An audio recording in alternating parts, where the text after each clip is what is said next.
Morning everyone. For today's lesson we're going to finish off our introduction to perimeter.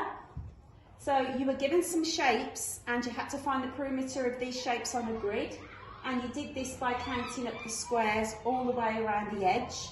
And we did send you an answer sheet, so some of you have marked your work already and sent in your scores, so well done for that. We also had different kinds of irregular shapes. So for example, with this one, you would have had to add 7, add 9, add 5, which would have given you 21 feet.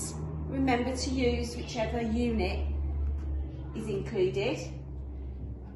Then for fluency, we gave you some different rectangles to find the perimeter of, and the fluency challenge moved on to these rectilinear shapes, which were a bit trickier because we had lots of ins and outs and lots more sides to calculate and add up.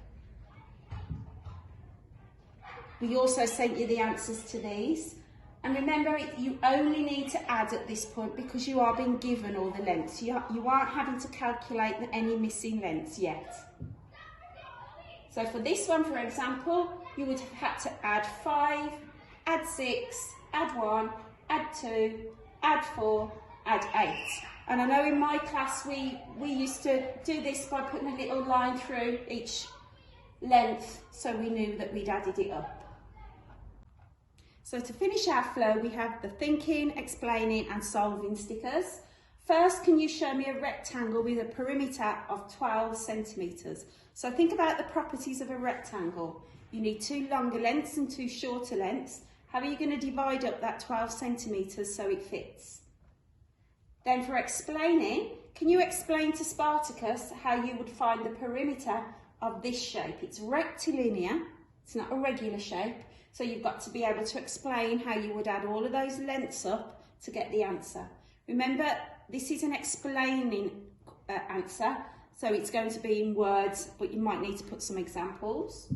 And finally, solving. I want to draw a square in which the perimeter is equal to the area.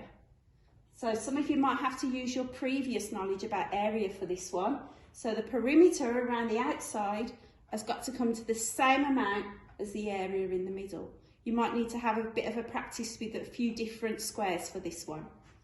Once you've done that, make sure you tick off your well-being chart and let us know how you've got on, and we look forward to seeing you tomorrow.